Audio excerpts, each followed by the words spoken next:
You're listening to The Intellectual Investor, episode number 100, U.S. and China in the Foothills of Cold War, written by Vitaliy and read by Elliot. To read this article online, or to listen to more episodes, visit investor.fm. To learn more about Vitaliy's investing firm, IMA, go to imausa.com. U.S. and China in the Foothills of Cold War. Over the last 6 months, we have skewed our portfolio more towards defense companies. We have done this intentionally. The world appears less safe today than at any time since the Berlin Wall came down. After 9/11, the world was united to fight terrorists. Even Russia, our Cold War foe, reached out to help the U.S. fight the terrorists who attacked us. Fast forward 2 decades. We live in a drastically different world. The resurgence of nationalism had started to create cracks in attitudes about global trade, especially in the US, before the pandemic. The pandemic has just widened those cracks as it exposed fragilities in global just-in-time supply chains and unearthed a helpless feeling of discomfort when we realize that we rely on the kindness of strangers to manufacture such simple items as face masks. Bringing manufacturing back to the US, or at least diversifying it away from China, is now about a lot more than jobs. It is an issue of national security. Globalization led to shared interests. Localization leads to an us versus them mentality. China's economic ascent, though based on a shaky foundation of debt and the biggest real estate bubble the world has ever seen, nevertheless presents a fresh challenge to U.S. global dominance. That ascent has continued much longer than any rational person could have imagined. That is what you can get when you have an authoritarian regime controlling the economy with the ability to borrow in its own currency. At some point, this will not end well, but that is a topic for another time. Graham Allison, American political scientist, wrote the book Destined for War: Can America and China Escape Thucydides' Trap? Thucydides was a Greek general and historian who chronicled the Peloponnesian War in 400 BC. He wrote, "It was the rise of Athens and the fear that this instilled in Sparta that made war inevitable." Allison draws a parallel between the rise of Chinese global power and the rise of Athens that Sparta perceived as a threat to its power, leading to war. The Thucydides trap leads to conflict because of a changing in the status quo. There is an established, dominant nation confronted by a new contender to its dominance. The dominant nation got used to spreading its values and writing the rules for the rest of the world. The contender believes it can write its own rules and doesn't need to follow by the rules of the old has-been power. The dominant nation perceives this change as a threat. Any gain in strength of the contender nation is at the expense of the dominant nation. The U.S., maybe naively, thought that as China developed, an infusion of market-based economics would lead to democratization of the country and an inevitable embrace of Western values. However, the opposite happened.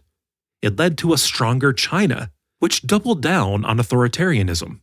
China has 5 times the population of the United States, and today is the largest economy in the world, measured by purchasing power parity, adjusted by cost of living. Allison chronicled 16 situations that involved Thucydides' traps. 12 spilled over into war. In the past, it required far more imagination to see the conflict between the US and China turning into war. However, today we find ourselves already in the middle of a technological Cold War with China. And it is a war, not a friendly competition of tech companies battling for market share. It is a zero-sum game, us versus them, where governments are putting a lot more than their thumbs on the scale of competition. They are removing the scale completely. They are doing whatever they deem is in their nation's best interest. Robert Spalding, retired U.S. Air Force Brigadier General, served as U.S. Defense Attaché to China, and is the author of Stealth War: How China Took Over While America's Elite Slept. He says, "What oil is for Saudi Arabia, data is to China. The Chinese government uses data to exert control over its citizens, and may use it to impact other nations. The U.S. perceives it as an existential threat. Cloud computing, 5G, and the amassing of data through the deployment of these technologies is at the core of this fight. Let's zero in on 5G for a minute. The transition from 4th generation, 4G, wireless, to 5th generation, 5G, is about a lot more than just the ability to download Netflix movies in seconds rather than minutes. 5G is a transformational technology that in the coming years may turn our global society into either a utopian or a dystopian sci-fi movie. 5G uses much wider wireless spectrum, drains a fraction of the battery power, and has lower latency. The combination of these factors will result in 100, if not 1,000-fold increase in internet-connected devices. Streetlights, trash cans, cars, cameras, cows, all will be connected through the wireless grid. Here is one example from 2020 that popped up as I was writing this. Amazon has announced that you'll be able to pay for goods at its Amazon Go stores by scanning your hand. In other words, you'll no longer need your smartphone. Your personal data will change its main residence from the personal comfort zone of your smartphone to the cloud. We are a few years away from it, but the amount of data created by the 5G network will increase exponentially. It will transform the Internet of smartphones to the Internet of Things, where smartphones are just a fraction of those things. And the potential for abuse of this power to monitor and control people will grow exponentially too. We know that China is already the world leader in the anti-democratic applications of technology. The US underestimated China for a long time, but no more. So, back to the tech Cold War. The US fired the first shot when it went after one of the most important technology companies in China, Huawei, one of the largest contributors of technology to 5G. At the US's request, the Canadian government arrested the company's CFO, daughter of the founder, in Vancouver, and she is potentially facing 30 years in prison for selling equipment to Iran. You don't have to be a disgruntled cynic to see that the Iran sanction violation was used as an excuse here. Then the US put restrictions on the US companies providing chips and chip-making equipment to Chinese tech companies. This action alone is like shutting off the oxygen to the Chinese tech economy, and thus the Chinese economy as a whole. China will not sit by idly. It will retaliate. In the meantime, this was another reminder to China that it cannot rely on the continuity of American technology, so it is going to be spending as much as it needs to become self-sufficient in semiconductors and software. In 2014, China announced its own version of the Manhattan Project. It allocated $200 billion to achieve parity with the US in semiconductors. Actually, the cost of the Manhattan Project in today's dollars was about $20 billion. I used to think that it would be impossible for China to catch up in semiconductors, no matter how much money it had to lose, because it doesn't have the know-how that the global leaders, Samsung, Intel, Nvidia, Qualcomm, Micron, have accumulated over the decades of research. I am no longer sure that is true, especially after we cut off the supply of chips to Huawei. Today, China looks at this issue as an existential threat, and therefore, as a powerful but wounded animal, it will do whatever it must to survive. This is war. China never valued the intellectual property of others. It will steal intellectual property from other chip companies to catch up. Here's one example. Chinese engineers, plural, were found guilty of stealing secrets from Micron.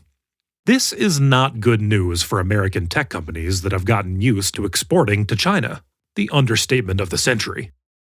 Just as the Cold War of the 20th century had two gravitational poles, with satellite countries revolving around each pole, we'll likely see US, Western Europe, Japan, and China gravitational technological poles. The UK has already followed the US's lead and banned Huawei equipment from its communications network. This is not the behavior of friends. Henry Kissinger said that, "We are in the foothills of a Cold War. We are on the trajectory that, if left unchanged, could lead to greater conflict." The US government closed the Chinese consulate in Houston, claiming China had violated the Espionage Act. China retaliated by closing the US consulate in Chengdu. Then there is the TikTok fiasco, which is still unraveling. The US government fears TikTok's unchecked presence in the US, the data it may collect about US consumers, and what it will do with it. This is understandable. However, the way the US has dealt with the issue will be perceived as unconscionable by both China and, more importantly, the rest of the world. The US government gave an ultimatum to TikTok to get out of the US or be sold to a US-based company. But then, President Trump demanded that whoever buys TikTok must pay the US government key money, a commission. In other words, since this key money will lower TikTok's purchase price, TikTok is basically paying the US government for, I'm not sure what. This is extortion. Mobsters do this, not the US government. Actually, other countries, including China, do this. Apparently, it is done in commercial real estate as well. But we are the shining beacon of democracy. We are the United States of America. We should be doing the opposite. We should make sure that this sale process is fair and above board. Anyway, our treatment of TikTok will only escalate the US-China conflict. We just lowered the bar, which was already incredibly low. Be less outraged when China does something similar to a US company, Apple or Qualcomm. Being a global technology company and doing business in China will come with a new set of risks. It is hard to imagine a hot war between two nuclear nations.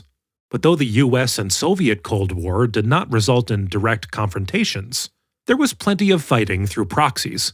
Vietnam and Afghanistan immediately come to mind. From today's perspective, it is difficult to see the US and China relationship getting better. US and Chinese interests are becoming less aligned, and from today's perch, nothing short of an alien invasion seems likely to align them. I'm not sure if the occupant of the White House will really make a difference at this point. She may avoid escalation or increase it. JFK's genius during the Cuban Missile Crisis was that though he listened to his advisors, he did not let the crisis escalate into a war by making a lot of what might have seemed to be small, incremental decisions that independently were relatively benign, but that taken together would have led irreversibly to a nuclear shooting war. There's an interesting dichotomy between the hawkishness of what I wrote above and the fact that China and the US are still deeply integrated.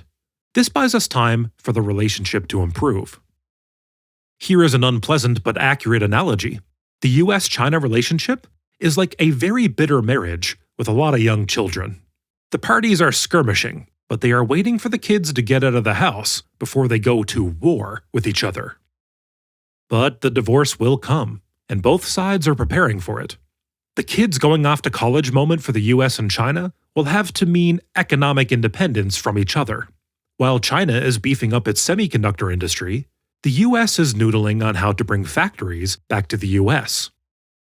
President Trump recently signed an executive order making it a strategic priority for the US to mine rare earth minerals. Despite their somewhat deceptive name, these not-so-rare minerals are crucial to the production of electronics. Today, however, 80% of them are imported from China. Rare earth minerals are another kid that has to go to college before the parents split up. This brings us to defense stocks. They are the lawyers in our divorce analogy. They will be the primary beneficiary of any divorce, and the greater the tension between the couple, the more money they make. The US spends $750 billion a year on defense. China is a not-so-distant second at $250 billion. Its defense spending almost doubled over the last 10 years and is unlikely to slow down anytime soon. It is difficult for us to see defense spending declining. It will likely continue to march higher. When you look at US defense spending data over the last 70 years, despite the public perception that Republicans love defense and Democrats, well, not so much, defense spending has actually been quite apolitical. The external environment, that is self-preservation, has determined our spending on defense. The US and Europe are likely going to continue to beef up their spending, preparing not for the war that may come tomorrow, but the one decades into the future. Also, irrespective of who wins November's election, the European allies will likely feel that they need to be more self-reliant on defending themselves. They'll be likely increasing their defense spending no matter what their underlying economy is doing. Our portfolio of defense stocks. We have assembled a global, US and European, basket of defense stocks. They have less sex appeal than the internet-connected bike or the latest software-as-a-service darling, but we believe the virus provided us an opportunity to pick up these companies on the cheap. We were offered a welcome asymmetry of outcome.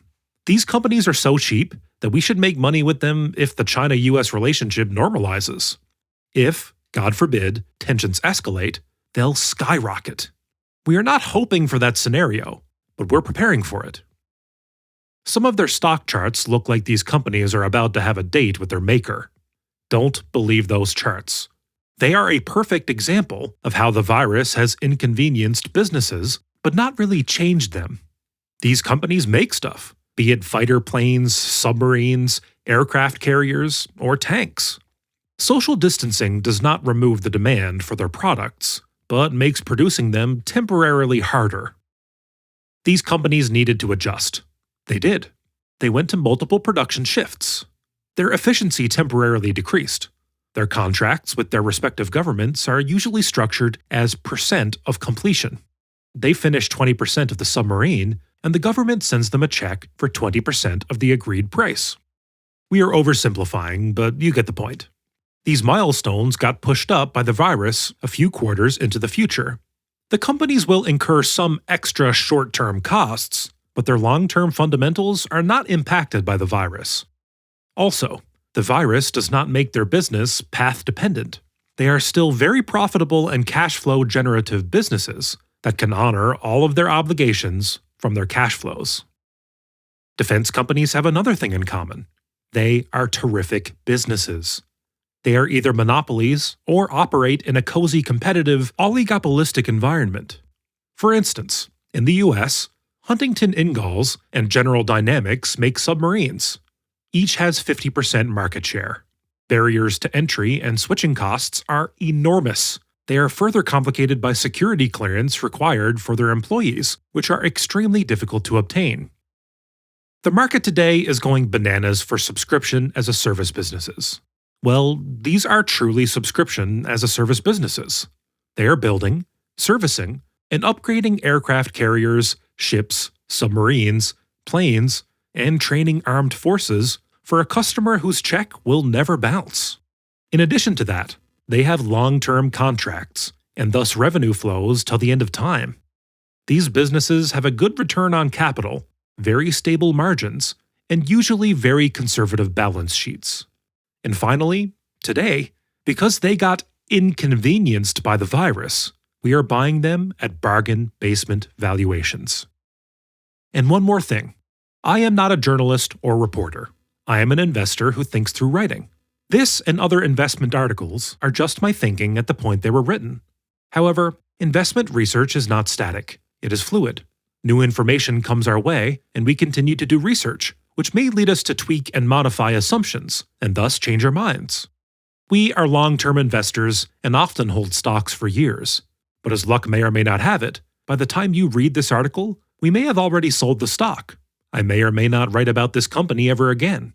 Think of this and other articles as learning and thinking frameworks, but they are not investment recommendations. The bottom line is this. If this article piques your interest in the company I've mentioned, great. This should be the beginning, not the end, of your research. Thank you for listening. This and other investment articles by Vitaliy Katzenelson are based on value investing principles that were first brought down from the mountain by Benjamin Graham and later were popularized by Warren Buffett. To learn more about these principles, visit investor.fm and listen to the first episode of this podcast, titled The 6 Commandments of Value Investing. To learn more about how Vitaliy's investment firm uses these principles to create low-risk, long-term oriented portfolios, visit imausa.com. Enjoy life and prosper.